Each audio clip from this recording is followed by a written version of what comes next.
in terms of the investigation, after the assault, it was reported right away, and the victim had a sexual assault exam that was done, and then that exam resulted in DNA evidence that has then been submitted into the CODIS system, and CODIS is a system that's run by the FBI, and it maintains samples of known persons.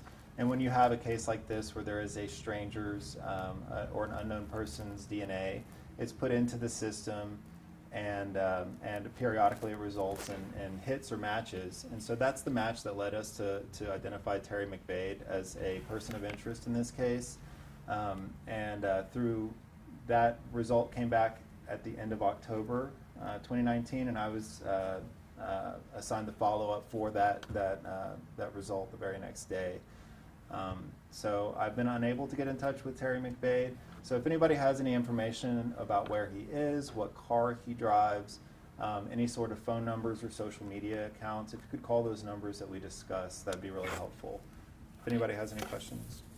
You know why it took 3 years for the system to hit? So these results come back at a time when they come back. The unknown person's DNA that was developed was located in a timely fashion, which was within 8 months of being submitted, which is standard.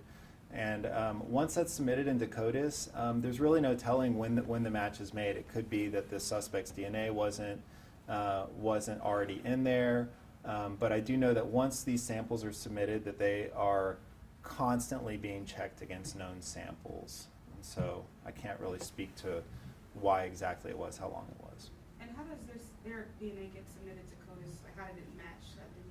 That's another prior or something that made them submit? Well, so what I can say is that CODIS maintains samples of known persons, and there are a variety of ways that those can enter into the system, but Terry McVade's sample was in the system, and the unknown person's DNA from this sexual assault of a child was matched up to Terry McVade, so he's been identified as a person of interest.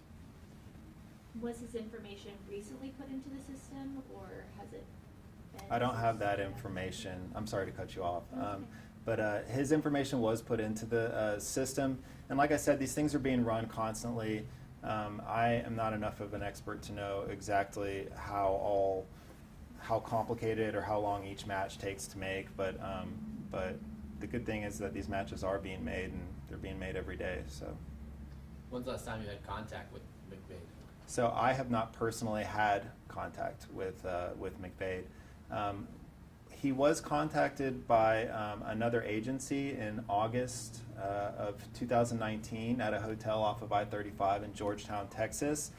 So I do believe that he's in the area, and I know that he has links both to the Central Austin area as well as up in Killeen.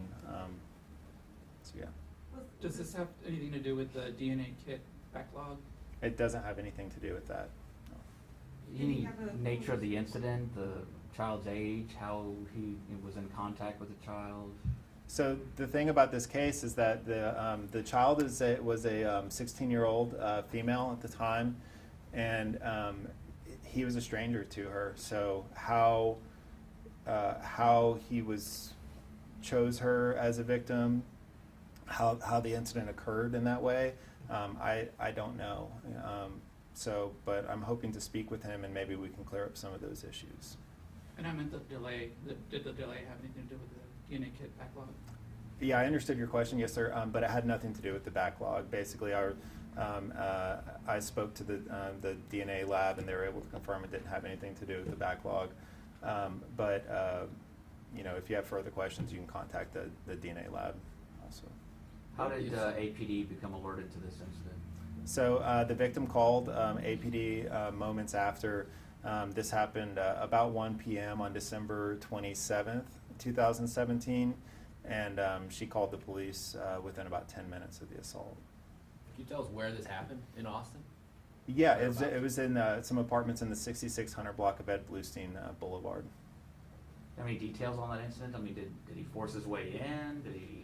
Yeah, he did force his way in. At the time, the victim was at the apartment alone, and she heard a knock on the door, and an unknown male forced his way in, and she was able to describe him.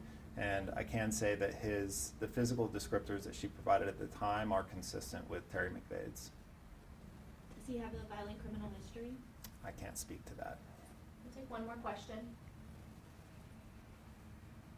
Is he considered dangerous to the public? What I can say right now is he's a person of interest.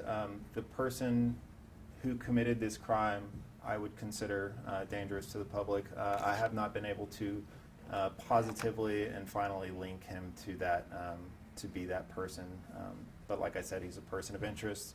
And if anyone has any information, please call the numbers that are listed. Thank you for your time. Thank you.